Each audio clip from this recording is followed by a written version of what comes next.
Donc,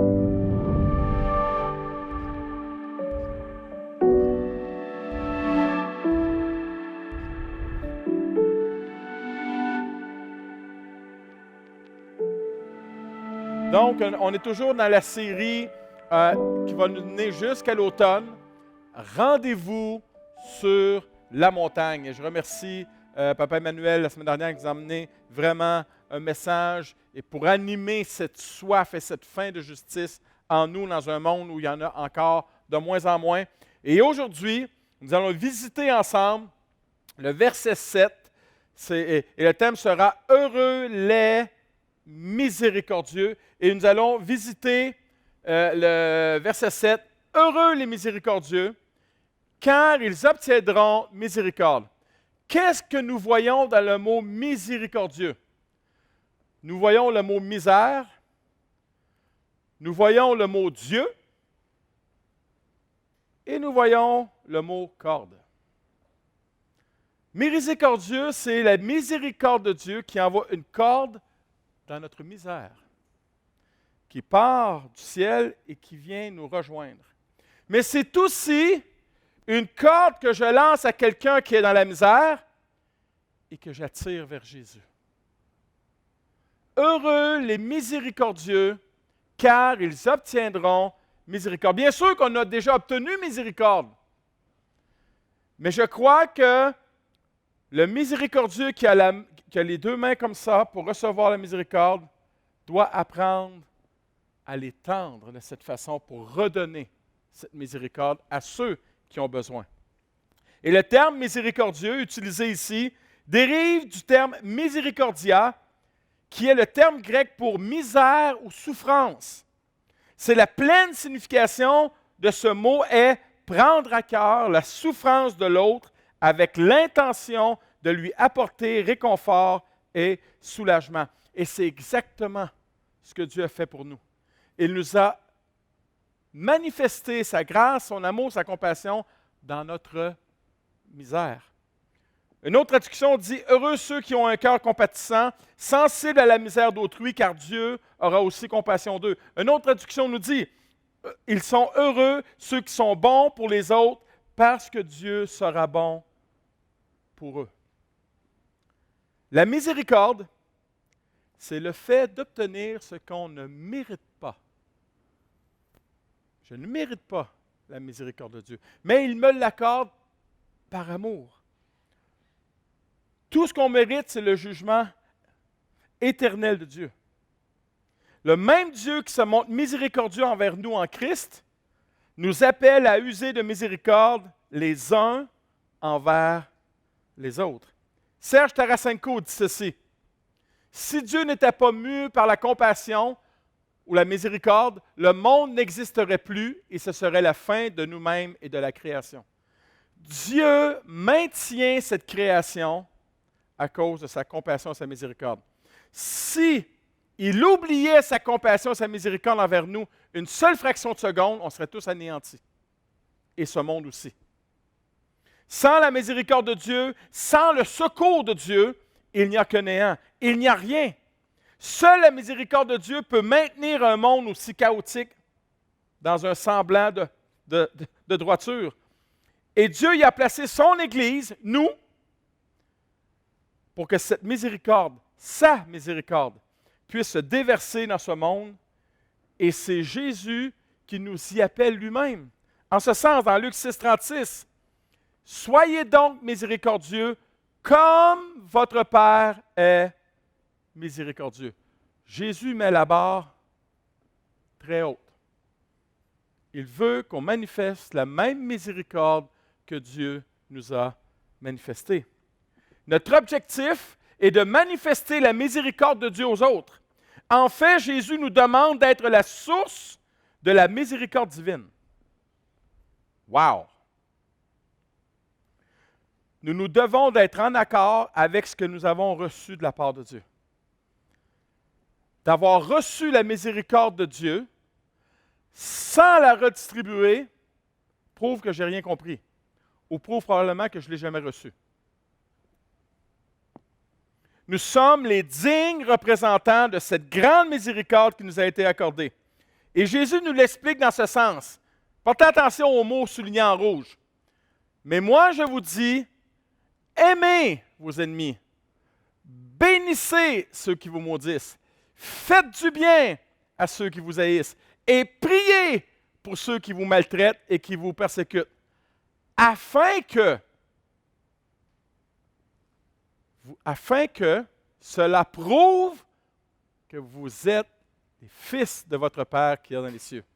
Car il fait lever son soleil sur les bons et sur les méchants et sur les bons, il fait pleuvoir sur les justes et les injustes. Prochaine diapo. Si vous aimez ceux qui vous aiment, quelle récompense mériterez-vous? Les publicains, les collecteurs d'impôts, n'agissent-ils pas de même? Et si vous saluez seulement vos frères, que faites-vous d'extraordinaire? Les non-croyants aussi n'agissent-ils pas de même? Soyez donc parfaits comme votre Père céleste est parfait. Dans le fond, Jésus, ce qu'il nous dit, c'est sois différent. Sois Dieu en chair et en os. Tu n'es pas Dieu, mais représente-le. Représente-le. Sois un digne représentant de qui il est. Warren Wiersbe a dit ceci. Une fois que nous avons goûté à sa miséricorde, nous essayons de la faire connaître aux autres. Le chrétien ne devrait pas être égoïste envers la miséricorde qu'il a reçue. Le premier réflexe, ce serait de la distribuer aux autres. Et les occasions sont pleines de la distribuer. Jésus le dit en ce sens. Tout ce que vous seriez heureux que les autres fassent pour vous, faites-le vous-même pour eux. Cela résume tout l'enseignement de la loi et des prophètes. Si tu veux obéir aux 693 règles de loi de l'Ancien Testament, fais aux autres ce que tu aimerais qu'on te fasse. Comme disent les francophones, easy, man. Pas tant que ça. Pas tant que ça. Pourquoi? Parce que premièrement, le miséricordieux pardonne. Le miséricordieux pardonne parce qu'il a été lui-même pardonné par le Dieu de miséricorde. Le miséricordieux pardonne car son bonheur en dépend. Pourquoi son bonheur en dépend? Parce que les études ont prouvé, les recherches médicales ont prouvé, ont montré que le fait d'être indigné et fâché sur une longue période provoque un stress physique et psychologique qui, à son tour, affaiblit le système immunitaire et peut endommager les organes vitaux. Ça, ce n'est pas la Bible qui le dit, là, c'est les recherches médicales. Donc, des fois, en tant que chrétien et en tant que prédicateur, est-ce que je crois que Dieu guérit encore aujourd'hui? Oui. Mais souvent, il y a des gens qui sont malades, là, puis on impose les mains, puis ils ne sont pas guéris. Pourquoi? Parce qu'on va tout de suite à la prière de guérison au lieu de lui poser la question, est-ce que tu es en règle avec tout le monde? Ah, tu sais, mon père, moi, il m'a fait quelque chose, puis j'y en veux. Oh, ton problème de maladie est peut-être là. Tu n'as pas besoin que je t'impose les mains pour guérir, tu as besoin de pardonner. Tu as besoin de pardonner. Le miséricordieux pardonne parce que sa guérison en dépend. Personne n'est heureux dans l'amertume. Hey, les amis, je suis dans l'amertume, je fais un party à soir. Personne. Personne n'est heureux quand il cherche à se venger. Personne. Personne n'est heureux quand le conflit perdure. Personne n'est heureux quand il cherche à éviter l'offenseur. Combien, quand je faisais de la relation d'aide avec des gens, j'ai entendu une chanson l'autre fois, puis ça m'a rappelé, où j'ai été à un endroit et je me suis rappelé. On peut avoir des très bons souvenirs, mais on peut avoir des mauvais souvenirs aussi. Quand Jésus était sur la croix, il aurait pu, en tant que Dieu, se déclouer lui-même et faire payer à tous ceux-là qui se moquaient de lui, qui crachaient sur lui, Mais il ne l'a pas fait. Pourquoi? Parce que c'est un Dieu de miséricorde. Jamais il n'y a eu d'amertume dans le cœur de Jésus. Jamais. Et regardez bien ces paroles. Père, pardonne-leur car ils ne savent pas ce qu'ils font. Et là, on s'attend tous, là, hey, tout le monde doit avoir dit Amen, puis tout le monde se convertit, puis tout le monde vient à Jésus. Seigneur, merci pour ton pardon. Pas du tout.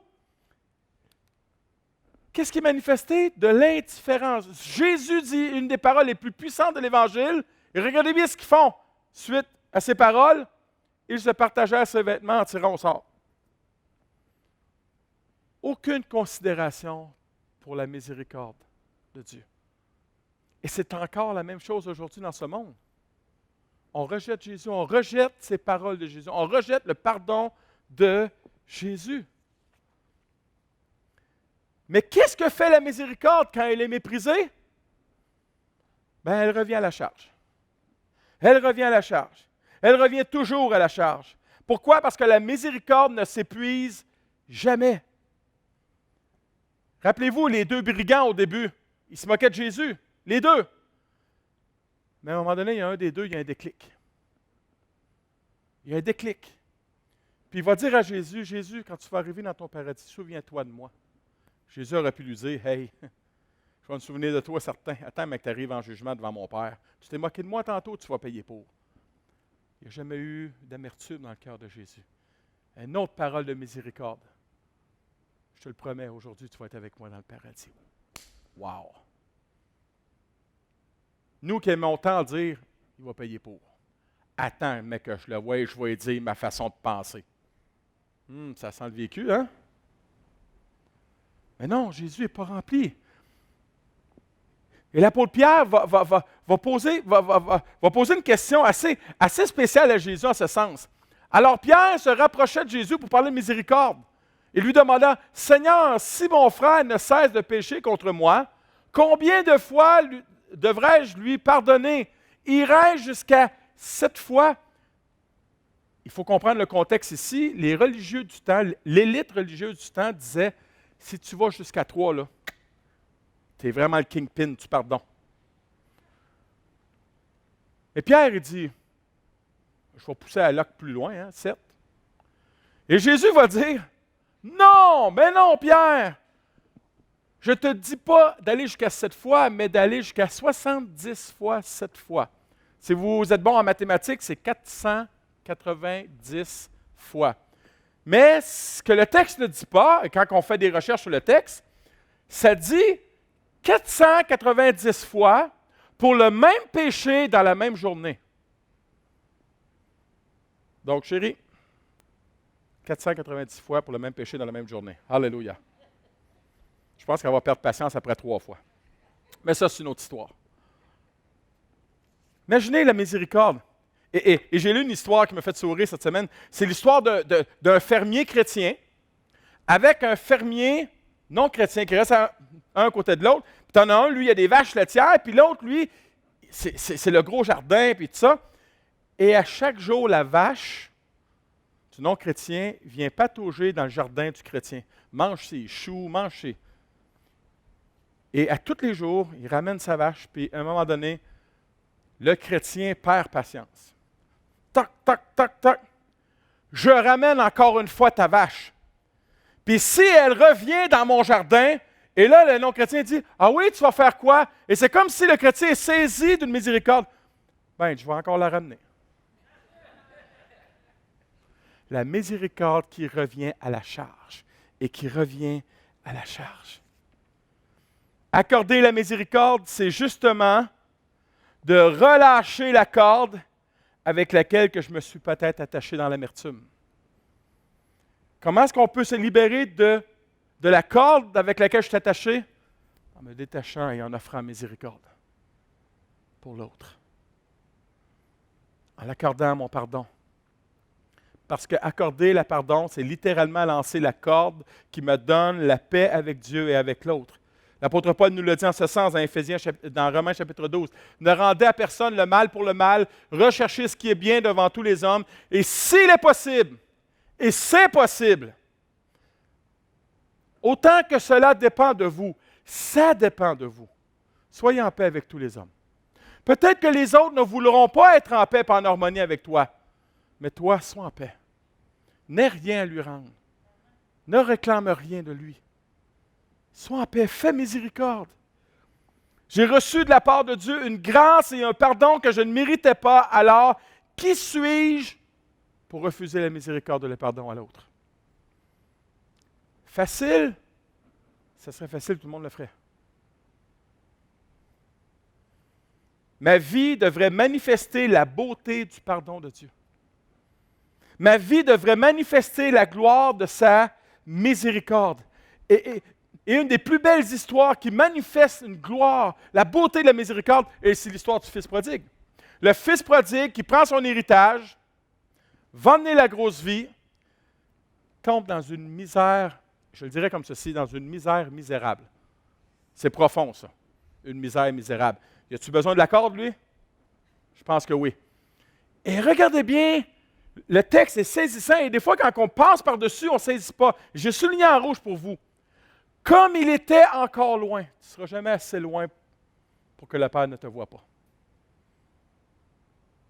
Il fut ému de compassion. Dans mon cas, il fut ému, enragé. Non.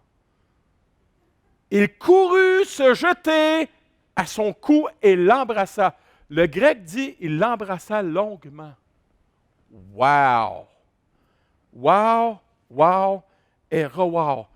Le fils prodigue n'est pas dans une position pour mériter quoi que ce soit. Ce serait plutôt une claque en arrière de la tête par avoir à la maison. Pas du tout.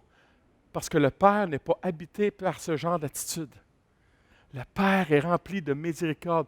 Il sait que son fils a besoin d'une corde pour le ramener. Et non seulement le fils, lui, il revient dans la honte. Tu sais, des fois, on avait fait quelque chose de mal, hein? Puis là, on entendait le cri de la mère. Dans le temps, ça se passait à ces galeries, ça ne se passait pas sur Internet. Rock! Et là, je le savais qu'elle avait découvert. Puis là, je m'en viens.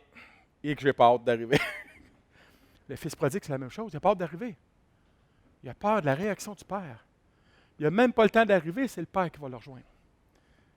Quelle image et quel exemple du Père pour nous ce matin. C'est moi qui étais loin. C'est lui qui a couru vers moi. Quand que je vois mon frère ou ma soeur qui est loin, qui est dans la misère, je devrais courir vers lui pour lui accorder, pour lui faire savoir que je lui pardonne. Pour lui faire savoir que je lui pardonne. Et vous savez quoi? Il y a une grosse pancarte chez nous, là. L'abbé ferme. Grosse pancarte. Vente de fermeture. Il n'y aura jamais de fermeture par rapport à la grâce de Dieu. La grâce de Dieu ne sera jamais en rupture de stock. Jamais. Notre Père céleste aura toujours des provisions de grâce et de pardon et nous ne l'épuiserons jamais. La parole nous le dit en ce sens. Les grâces de Dieu ne sont pas à leur terme, ses compassions ne sont pas épuisées. Chaque matin, elles se renouvellent. Oui, infinie est ta fidélité. Et c'est ce Dieu-là qui m'habite. Jésus nous le répète. C'est notre appel. Prochaine diapo. Soyez donc miséricordieux comme votre Père est miséricordieux. Sois identique, sois pareil, sois semblable à ton Père. Rappelez-vous, c'est toujours bénissant d'élever les mains pour recevoir miséricorde. Mais il est temps que les chrétiens puissent la mettre comme ça à l'horizontale pour la donner aux autres, pour l'accorder aux autres. Être comme le Père nous libère de nous-mêmes. Être comme le Père nous libère de l'amertume, du désir de vengeance. Elle ne nous libère pas de la douleur causée par l'offenseur, mais nous guérit d'une douleur bien pire que celle que l'offenseur nous a fait, celle que nous nous infligeons quand nous refusons de pardonner. Louis Mendes, professeur en théologie, le dit en ce sens, que pardonner, ce n'est pas oublier, excuser ou arranger les choses. Le pardon brise plutôt le cycle de vengeance et crée une nouvelle possibilité d'équité en nous libérant d'un passé injuste. Le pardon est l'œuvre la plus difficile de l'amour et le plus grand risque de l'amour. Pardonner, c'est danser au rythme du pardon de Dieu. Est-ce que tu danses au rythme du pardon de Dieu? c'est voguer sur la crête de la vague d'amour la plus haute. Pardonner, c'est libérer un prisonnier et découvrir que ce prisonnier, c'était moi. Mhm. Mhm. Quand je pardonne, je manifeste que j'ai vraiment compris et expérimenté la miséricorde de Dieu. Psaume 34, 9 nous dit ceci. Goûtez et voyez comme le Seigneur est bon. Il est heureux celui qui s'abrite en lui. J'ai goûté que le Seigneur est bon. J'ai vu que le Seigneur est bon. Est-ce que les autres peuvent le goûter et le voir à travers toi? Sois miséricordieux. Heureux les miséricordieux, car c'est alors qu'ils ressemblent plus à leur Père céleste. Heureux les miséricordieux, car ils sont assurés d'expérimenter et de comprendre avec une plus grande profondeur la miséricorde qui leur a été accordée de la part du Père. Heureux les miséricordieux, car ils ont dépassé le stade de l'amertume et du coup pour manifester le pardon et la grâce. Heureux les miséricordieux, car ils obtiendront la miséricorde parfaite de Dieu. Deuxième point. Les miséricordieux manifestent une compassion active. Vendredi. Combien a écouté le match canadien vendredi? Alléluia. Amen. Vous savez, moi, je suis un sportif de salon. Je dis aux joueurs quoi faire. Comment ils doivent le faire. Puis quand ils manquent leur coup, je les traite de pas bons. Le gros problème, c'est que moi, je gagne quelques milliers de dollars par année et je suis dans mon salon.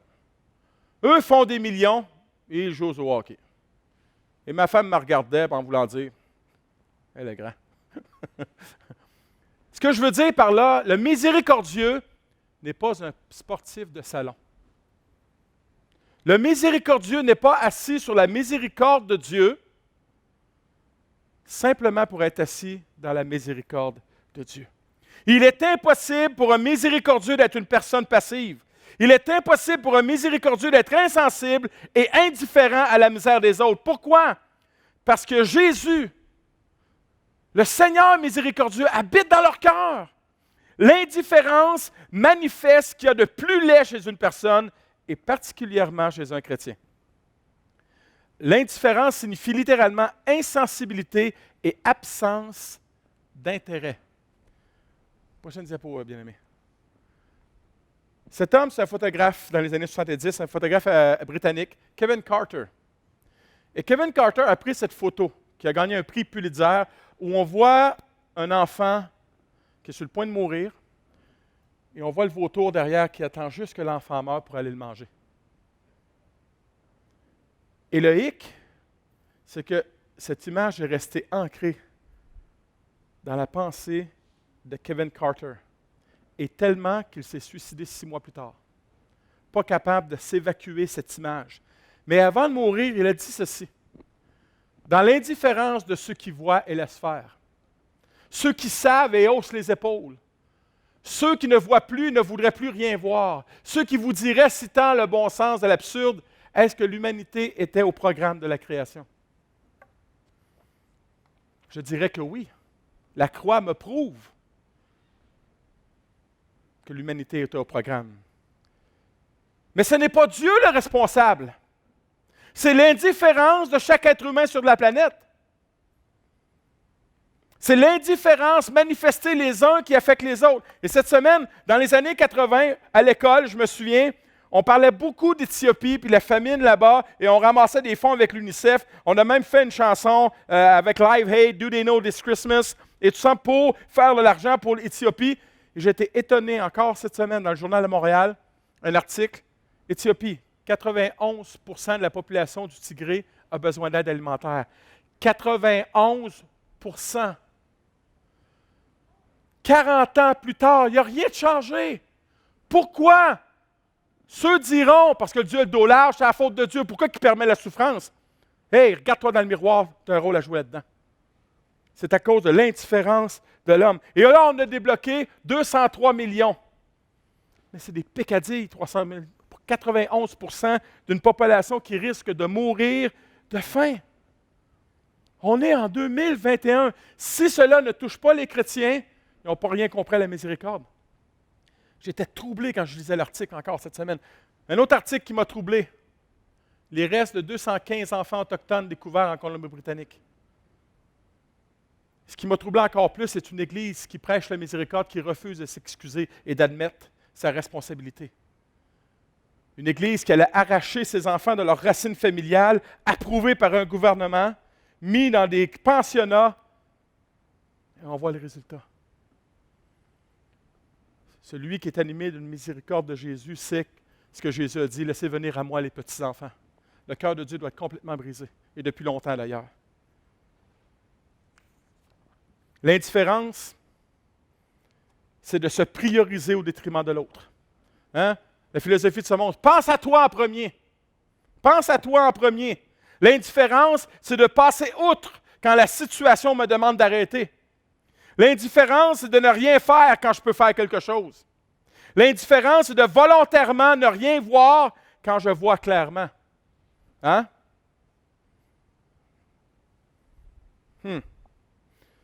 L'indifférence, c'est de savoir, mais de volontairement choisir l'ignorance.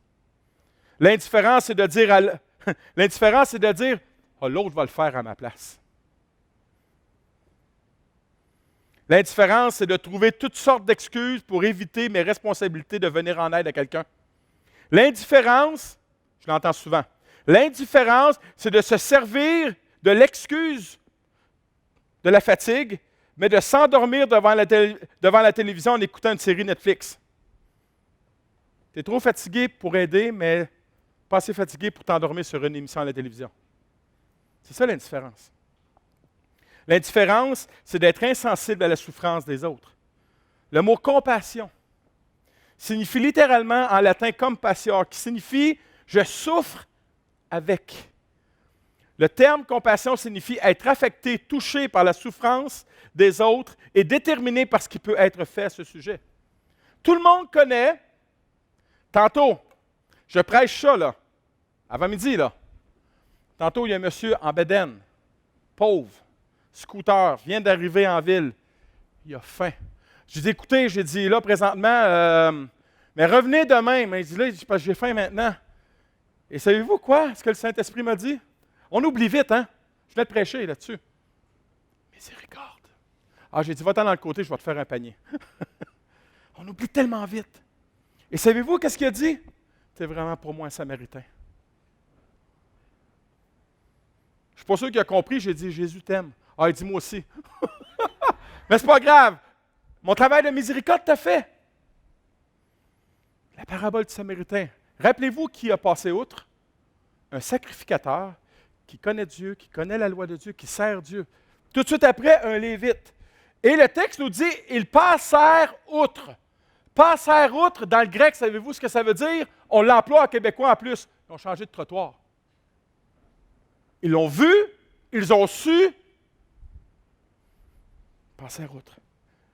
Mais, c'est là qu'on parle de moi, mais un Samaritain qui voyageait, étant venu là, fut ému de compassion lorsqu'il le vit. Quand il voit, il y a une émotion, parce que la miséricorde est en lui. Il y a une émotion qui est là. Et plusieurs pensent à tort. Écoutez-moi bien, là, les évangéliques, là. Plusieurs pensent à tort que le réveil va arriver avec des miracles, des signes et des prodiges. Les miracles, les signes et les prodiges font partie du réveil. Savez-vous quand est-ce qu'il vient le réveil? Quand un peuple a reçu la miséricorde et qui se rend disponible pour la distribuer. C'est là qu'il vient le réveil. C'est là qu'il vient le réveil. Le réveil vient le samedi matin quand une équipe de l'Église va dans la rue. Il vient là le réveil, dans les bouches de métro. Il vient là le réveil. Le réveil vient premièrement au sein du peuple de Dieu quand il décide de laisser la miséricorde de Dieu se manifester à travers d'eux et par eux. Le réveil vient quand le peuple de Dieu est ému de compassion pour l'âme souffrante, pour l'âme sans Jésus. Regardez bien le Jésus qui nous habite. En voyant les foules, Jésus ne détourne pas le regard de la misère humaine. Il était bouleversé. C'est quand la dernière fois tu as été bouleversé, remué en dedans. Il fut ému d'une profonde compassion. Cette compassion s'emparait de lui. Pourquoi? Parce que cette foule était comme des brebis abandonnées, n'ayant pas de berger, déprimées, harassées et abattues. Est-ce qu'il y en a dans la ville de Montréal des gens comme ça? Mais est-ce qu'il y a des gens qui sont bouleversés? Où ils font tellement partie des meubles qu'on ne les voit plus, ou on ne veut pas les voir. William Booth a dit ceci. Je ne puis jamais voir une souffrance sans me poser deux questions. Quelle en est la cause? Et que puis-je faire pour la soulager? Quand je peux répondre à ces deux questions et que je passe à l'action, c'est à ce moment-là que le réveil vient. Vous savez, Robert n'est pas au courant, là. Mais ces itinérants ils vont être ici le 24 décembre au soir. On faisait ça chez Hooligan. Le 24 au soir, il n'y a pas question que personne soit tout seul chez eux. On ouvrait l'église et le 24 au soir, on faisait un souper, des jeux et tout ça. Pourquoi? Parce que le 24 au soir, là, c'est le pire soir de l'année. Aucun être humain ne devrait être tout seul le 24 décembre au soir.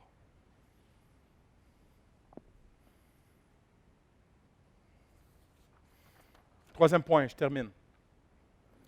Le miséricordieux paie le prix. Être miséricordieux, c'est porter le fardeau de quelqu'un d'autre. Savez-vous ce qui arrive quand on porte le fardeau de quelqu'un d'autre? On lui enlève la moitié du poids pour la mettre sur mes épaules. Être miséricordieux, c'est payer le prix pour l'autre. Il y a une équipe qui part ici le samedi, qui paie le prix de ne pas dormir le samedi, qui paie le prix de venir ici faire des sandwichs, qui paie le prix de prendre l'autobus pour aller rejoindre les gens dans les parcs. Il n'y a pas de miséricorde sans payer le prix. Je ne peux pas dire que je suis miséricordieux si je ne paye pas le prix. Ah, mais pasteur, le samedi, c'est ma journée de repos. Tu n'as rien compris à la miséricorde. Je ne dis pas d'être là tous les samedis, mais si tout le monde prenait un samedi par mois, là, Robert, il manque 3 personnes à tous les samedis. Si on se passe le mot, là, puis de dire, hey, moi, là, un samedi par mois, je vais y aller, là, wow! Je pense qu'il va s'accrocher après le lustre tellement qu'il va être content. Galates 6.2 nous dit ceci. Portez les fardeaux les uns les autres et vous accomplirez ainsi la loi de Christ. J'ai lu une histoire cette semaine. J'aime beaucoup les histoires sportives. L'histoire, c'est de Sarah Tochotsky. Prochaine diapo, s'il vous plaît, Nat. C'est une jeune femme qui joue à la balle molle aux États-Unis. C'était en 2008. Qui joue à la balle molle. Et là, on est en 7e manche. C'est 8-7 pour l'autre équipe. Il y a une personne sur les buts. Et elle frappe un circuit pour la victoire. Le problème, c'est qu'en tournant le premier but, elle trébuche et se fracture le tibia. Elle revient en rampant au premier but. Le problème, c'est que si elle ne fait pas le tour des buts en touchant à tous les buts, ils ne peuvent pas gagner. Alors, qu'est-ce qui arrive? 2 joueurs de l'équipe adverse s'en vont voir l'arbitre parce que les membres de son équipe ne peuvent pas l'aider. 2 membres de l'équipe adverse s'en vont voir l'arbitre. Et si c'est nous, on va la prendre dans nos bras, on va lui faire toucher chaque but. Et l'arbitre dit, mais vous savez que vous allez perdre à cause de ça. Si c'est le prêt à payer, on va le payer. Et en 2008, il y a un événement toutes les années qui s'appelle Psy, qui récompense les plus beaux esprits sportifs aux États-Unis, et les 3 filles ont gagné un prix. La miséricorde sans payer le prix n'existe pas. Et des fois, tu vas faire miséricorde tout en perdant quelque chose. Tout en perdant quelque chose. Continuons la parabole du bon Samaritain. Il s'approcha de celui qui était dans la misère. Il banda ses plaies en y versant de son huile du vin. Il paye quelque chose. Puis il le mit sur sa propre monture. Ça veut dire qu'il met celui qui est dans la misère sur sa monture, puis lui décide de marcher à côté. Il paye le prix. le conduisit à une hôtellerie, il prit soin de lui. Le lendemain, il tira ses 2 deniers, il paye encore le prix. Les donna à son hôte et dit, aie soin de lui, et ce que tu dépenseras de plus, je te le rendrai. Je paye encore le prix à mon retour. Savez-vous ce qui est beau dans cette histoire? Il est revenu. Est-ce que le Samaritain était là encore? Est-ce que celui qui avait été secouru était encore là pour le remercier? La miséricorde ne s'attend pas à avoir une récompense. La miséricorde ne s'attend pas à avoir un merci. S'il l'a, c'est un bonus. S'il ne l'a pas, il fait juste miséricorde. Il fait juste miséricorde. Il ne peut pas y avoir de vraie compassion, de vraie miséricorde sans qu'il n'y ait un prix à payer. Offrir la miséricorde coûte quelque chose. Savez-vous ce que ça coûte, la miséricorde? De l'argent. Ça y est, vous êtes libérés, je l'ai dit. Ça va coûter de ton temps. Ça va coûter peut-être de ton samedi. Ça va coûter de ton don de soi. Ça va te coûter d'écouter plus l'autre que de parler. Ça va coûter ton confort, ton sommeil, tes loisirs, tes vacances. Un jour, moi et mon épouse, on était en vacances à Québec. Et on aime la ville de Québec, on aime prendre des marches à Québec. Mais là, il y a un monsieur, tu vas te souvenir, le monsieur qui était complètement ivre sur le trottoir. Tout le monde passait, personne ne s'en occupait. Et nous, on est là, puis on se dit, premièrement, on est chrétien. Deuxièmement, on est salutiste. Un chrétien et un salutiste, en vacances, ça sert quand même. On s'en va voir le monsieur. Monsieur, je pense que vous avez besoin d'aide pour rentrer chez vous. En effet, il avait besoin d'aide, le monsieur. Écoutez, on marchait avec, là, puis on penchait avec lui. On penchait avec lui. Je ne sais pas combien ça a pris de temps, une quarantaine de minutes, pour aller le mener chez eux. Là, on est en train de prendre notre temps, nos vacances, mais il y a quelqu'un qui est à la misère, là. On a été le mener, on a cogné à la porte de son appartement, son épouse l'attendait, et on l'a rentré chez lui. La miséricorde, là, c'est peut-être prendre un temps de tes vacances pour rencontrer un besoin qui est là. De dire, alors, regarde, je suis en vacances, je me repose, peut-être que ça va te coûter tes vacances, peut-être que ça va te coûter un repos. Peut-être que ça va coûter tes propres priorités. La miséricorde, c'est gratuit pour l'autre, mais pas pour moi. La miséricorde de Dieu, c'est gratuit pour moi, mais pas pour Jésus. Puis vous croyez que c'est trop cher à payer? Vraiment? Voulez-vous savoir c'est quoi cher payé?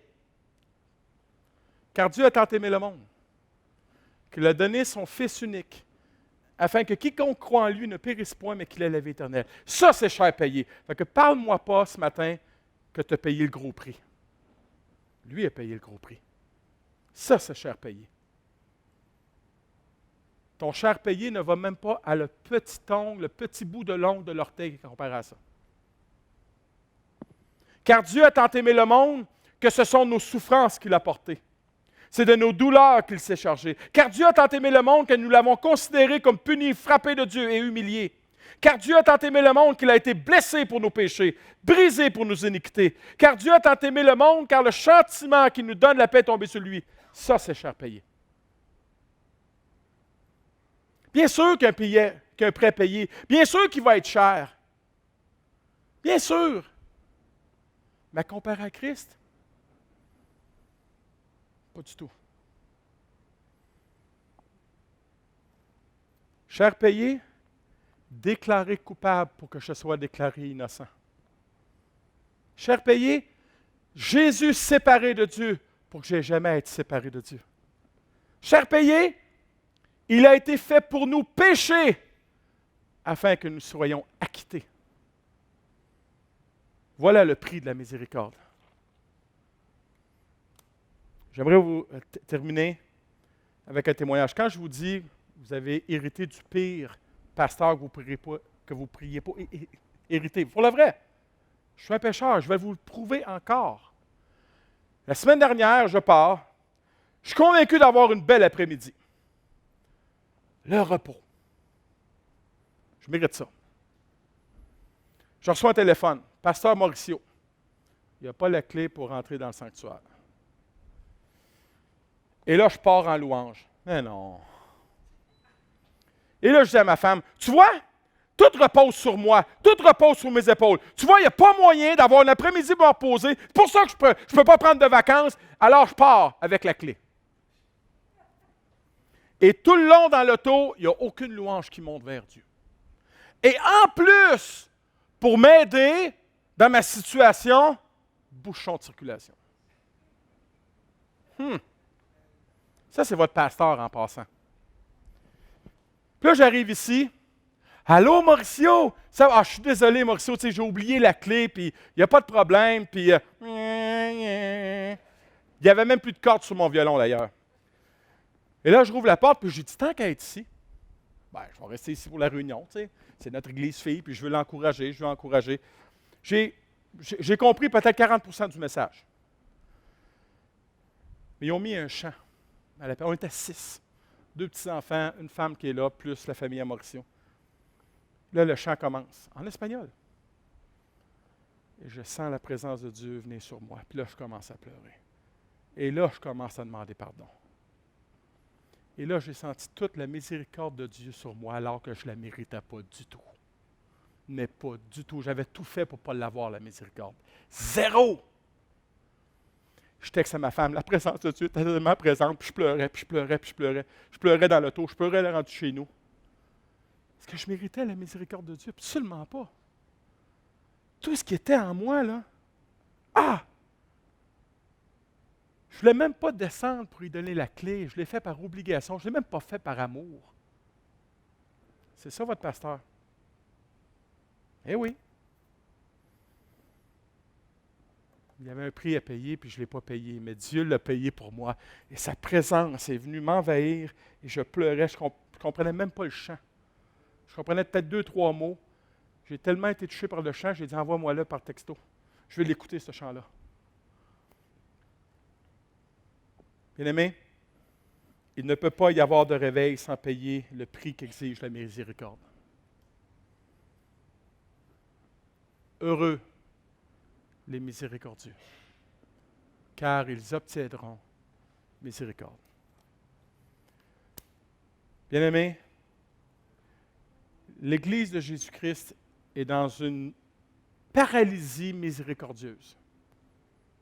Elle parle de miséricorde, elle réclame la miséricorde, mais ne donne jamais la miséricorde.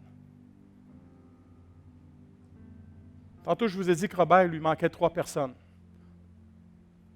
pour les samedis. C'est ça la miséricorde. C'est d'aller le voir pour dire, regarde, moi, je vais te donner un samedi par mois. Dis-moi quand tu as besoin. Moi, je veux le faire. Pourquoi? Pas parce que je suis le pasteur, parce que je veux expérimenter. Ils ont des témoignages à tous les semaines, je n'en reviens pas, je suis en train de passer à côté de quelque chose, moi, là. Il y a un prêt à payer. Il y a un prêt à payer. Christ l'a payé pour nous. Christ l'a payé pour nous. Est-ce qu'on peut se lever ensemble?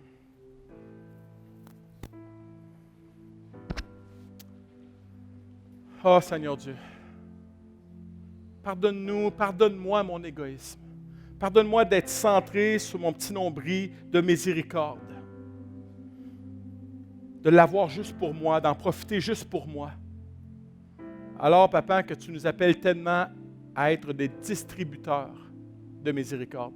Nous levons nos mains vers toi pour la recevoir, mais nous voulons ce matin s'engager à avoir des mains à l'horizontale pour la distribuer aux autres. Je prie, Jésus, que tu puisses réveiller ton Église à devenir des miséricordieux pour ceux qui sont dans la misère, à tirer la corde dans la misère des gens afin de les attirer à toi, afin que ta miséricorde puisse les toucher. Papa, nous sommes le véhicule, nous, en tant que chrétiens, nous sommes le véhicule que tu as choisi, ton Église, pour manifester ta miséricorde. Et papa, comme tu me révélais, il n'y a pas de vacances pour le miséricordieux. Il y a simplement des occasions ratées. Mais des occasions qui lui sont offertes aussi. Papa, on chantait tantôt « Amour extravagant ». Cet amour extravagant est en moi, dans la personne de Jésus. Je prie pour le ministère de Robert et de son équipe. Que cet amour extravagant puisse atteindre ces hommes et ces femmes qui sont dans la rue. C'est inacceptable qu'en 2021, il y a encore des êtres humains considérés comme des animaux qui sont dans la rue. Papa, je prie pour notre distribution de nourriture ici. Merci pour cet homme qui est venu ce matin. Dénudé, ayant faim. Donne-nous d'être émus de ta compassion. Donne-nous d'être bouleversés, comme tu l'as été. Donne-nous des yeux pour voir, donne-nous des oreilles pour entendre, donne-nous des mains pour étendre et des pieds pour courir vers les fils et les filles prodigues. Papa, envahis-nous de ta miséricorde. Remplis-nous de ta miséricorde. Dans le nom de Jésus, je t'ai prié. Amen. Soyez bénis.